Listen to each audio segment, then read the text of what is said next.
امام حسین رضی اللہ تعالیٰ عنہ کو شہید کروا کر جب یزید پلید نے اپنے نشاط دل کو خوش کر لیا، اب اس شکی کو امام حسین رضی اللہ تعالیٰ عنہ یاد آئے۔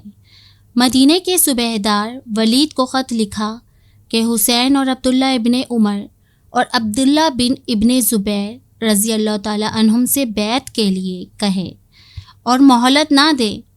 ابن عمر ایک مسجد میں بیٹھنے والے آدمی ہیں اور ابن زبیر جب تک موقع نہ پائیں گے خاموش رہیں گے۔ ہاں، حسین رضی اللہ تعالیٰ عنہ سے بیعت لینی سب سے زیادہ ضروری ہے کہ یہ شیر اور شیر کا بیٹا موقع کا انتظار نہ کرے گا۔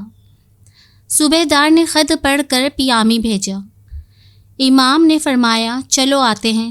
پھر عبداللہ ابن زبیر سے فرمایا دربار کا وقت نہیں، بے وقت بلانے سے معلوم ہوتا ہے کہ سردار نے وفات پائی۔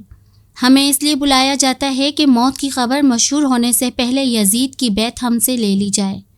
ابن زبیر نے عرض کی میرا بھی یہی خیال ہے، اسی حالت میں آپ کی کیا رائے ہے؟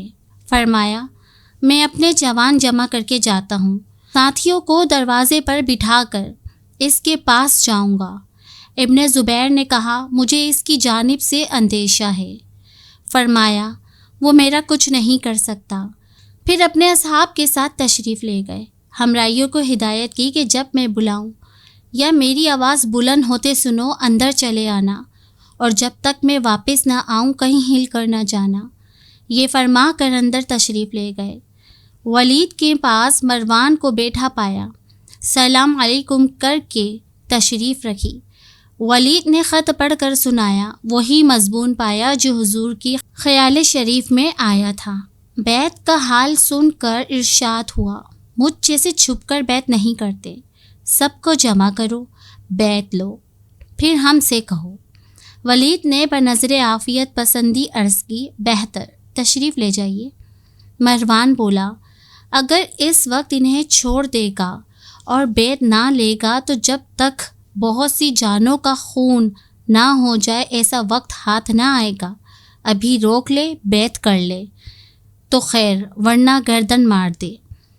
یہ سن کر امام رضی اللہ تعالیٰ عنہ نے فرمایا ابن الزرقہ تو یا وہ کیا مجھے قتل کر سکتا ہے؟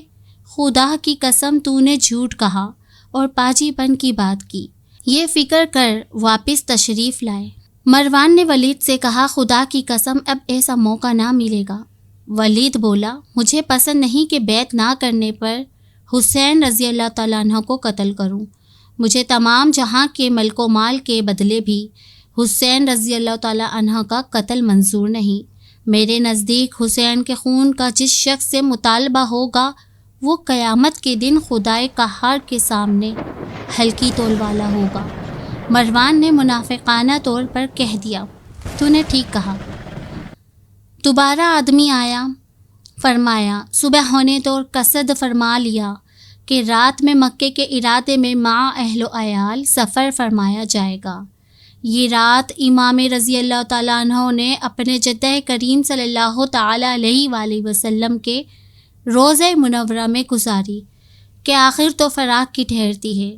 چلتے وقت اپنے جدہ کریم صلی اللہ تعالیٰ علیہ وآلہ وسلم کے مقدس گود سے لپٹ لیں، پھر خدا جانے زندگی میں ایسا وقت ملے یا نہ ملے۔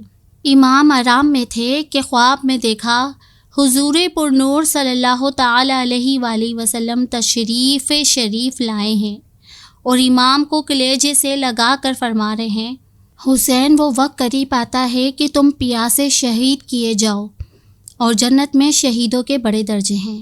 یہ دیکھ کر آنکھ کھل گئی اور روضہ مقدس کے سامنے رخصت ہونے کو حاضر ہوئے۔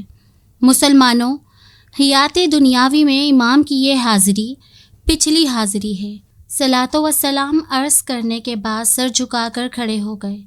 غم فراق کلیجے میں چٹکیاں لے رہا ہے، آنکھوں سے لگاتار آنسو جاری ہیں۔ رکعت کے جوش نے جسم مبارک میں ریشہ پیدا کر دیا ہے اور بے قراریوں نے محشر برپا کر رکھا ہے۔ دل کہتا ہے سر جائے مگر یہاں سے قدم نہ اٹھائے۔ صبح کے کھٹکنے کا تقاضا ہے، جلد تشریف لے جائیے۔ 2 قدم جاتے ہیں اور پھر پلٹ آتے ہیں۔ حب وطنی قدموں پر لوٹتی ہے کہ کہاں جاتے ہو؟ غربت دامن کھینچتی ہے کہ کیوں دیر لگاتے ہو، شوق کی تمنا ہے کہ عمر بھر نہ جائیں، مجبوریوں کا تقاضا ہے کہ دم بھر نہ ٹھہرنے پائیں۔ شبان کی چوتھی رات کے 3 پہر گزر چکے ہیں اور پچھلے کے نرم نرم جھونکے سونے والے کو تھپک تھپک کر سلا رہے ہیں۔ ستاروں کے سنہرے رنگ میں کچھ سفیدی ظاہر ہو چلی ہے۔ اندھیری رات کی تاریکی اپنے دامن سمیٹنا چاہتی ہے۔ تمام شہر میں سناٹا ہے، نہ کسی کے بولنے کی آواز کان تک پہنچتی ہے، نہ کسی چلنے والے کی چہل پہل سنائی دیتی ہے۔ شہر بھر کے دروازے بند ہیں۔ ہاں، خاندان نبوت کے مکانوں میں اس وقت جاگ ہو رہی ہے اور سامان سفر درست کیا جا رہا ہے۔ ضرورت کی چیزیں باہر نکالی گئی ہیں، سواریاں دروازوں پر کھڑی ہیں، محمل کس گئے ہیں، پردے کا انتظام ہو چکا ہے۔ ادھر امام کے بیٹے، بھائی، بھتیجے، گھر والے سوار ہو رہے ہیں، ادھر امام رضی اللہ تعالی عنہ مسجد نبوی سے باہر تشریف لائے۔ محرابوں نے سر جھکا کر تسلیم کی، میناروں نے کھڑے ہو کر تعظیم دی۔ قافلہ سرار کی تشریف لاتے ہیں، نبی زادوں کا قافلہ روانہ ہو گیا ہے۔ مدینہ میں اہل بیت رضی اللہ تعالیٰ عنہم سے حضرت صغرا امام مظلوم کی صاحبزادی اور جناب محمد بن حنفیہ مولا علی رضی اللہ تعالیٰ عنہ کے بیٹے باقی رہ گئے۔ اللہ اکبر!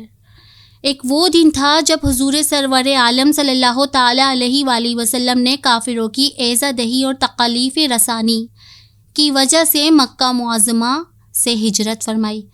مدینے والوں نے جب یہ خبر سنی، دلوں میں مسرت آمیز امنگوں نے جوش مارا اور آنکھوں میں شادی عید کا نقشہ کھینچ گیا۔ آمد کا انتظار لوگوں کو آبادی سے نکال کر پہاڑوں پر لے جاتا، منتظر آنکھیں مکے کی راہ کو جہاں تک ان کی نظر پہنچتی ٹک ٹکی باندھ کر تکتے اور مشتاق دل پر آنے والے کو دور سے دیکھ کر چونک پڑتے۔ جب آفتاب گرم ہو جاتا، گھروں میں واپس آتے۔ اسی کیفیت میں کئی دن گزر گئے، ایک دن آو روز کی طرح۔ وقت بے وقت ہو گیا تھا اور انتظار کرنے والے حسرتوں کو سمجھاتے، تمناؤں کو تسکین دیتے پلٹ چکے تھے کہ ایک یہودی نے بلندی سے آواز دی، اے راہ دیکھنے والوں پلٹو، تمہارا مقصود آیا ہے، تمہارا مقصود بر آیا اور تمہارا مطلب پورا ہوا۔ اس صدا کے سنتے ہی تمام آنکھیں جن پر ابھی حسرت آمیز حیرت چھا گئی تھی، اشک شادی برساں چلی۔ وہ دل جو مایوسی سے مرجھا گئے تھے، تازگی کے ساتھ جوش مارنے لگے، بے قرارانہ پیشوائی کو بڑھنے، پروانہ وار قربان ہوتے آبادی تک لائے۔ اب کیا تھا؟ خوشی کی گھڑی آئی، منہ مانگی مراد پائی، گھر گھر سے نغمات شادی کی آوازیں بلند ہوئیں، پردہ نشین لڑکیاں دفت بجاتی خوشی کے لہجوں میں مبارکباد کے گیت گاتی نکل آئیں۔ غرض مسرت کا جوش تھا، در و دیوار سے خوشی ٹپکتی پڑتی تھی۔ ایک آج کا دن ہے کہ امام مظلوم رضی اللہ تعالیٰ عنہ سے مدینہ چھوٹتا ہے۔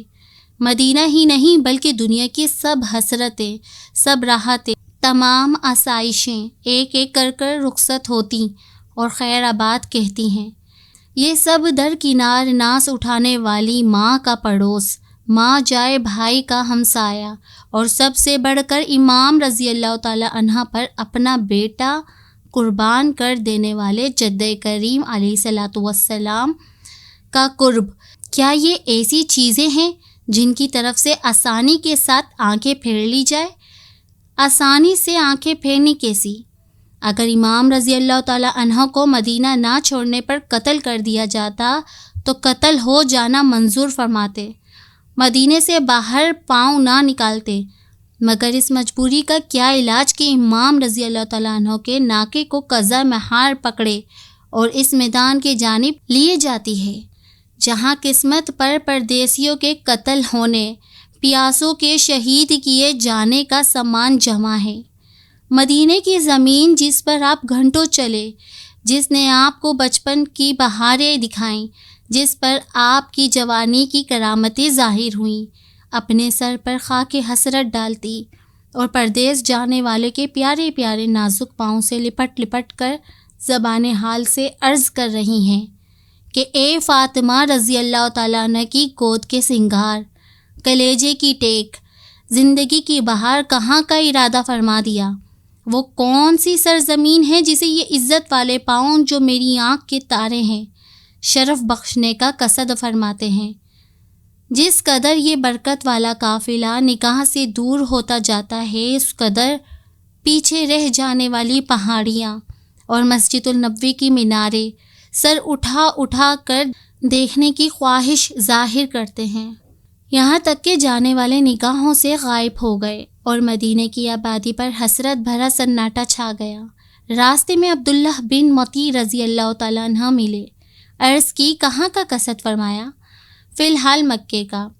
عرض کی کوفے کا عزم نہ فرمایا جائے، وہ بڑا ڈھنگا شہر ہے، وہاں آپ کے والد ماجد شہید ہوئے، آپ کے بھائی سے دعا کی گئی آپ مکے کے سوا کہیں کا ارادہ نہ فرمائیں، اگر آپ شہید ہو جائیں گے تو خدا کی قسم ہمارا ٹھکانہ نہ لگا رہے گا، ہم سب غلام بنا لیے جائیں گے۔ بالآخر حضور مکہ پہنچ کر 7ویں ذوالحجہ تک امن و ایمان کے ساتھ قیام فرما رہے۔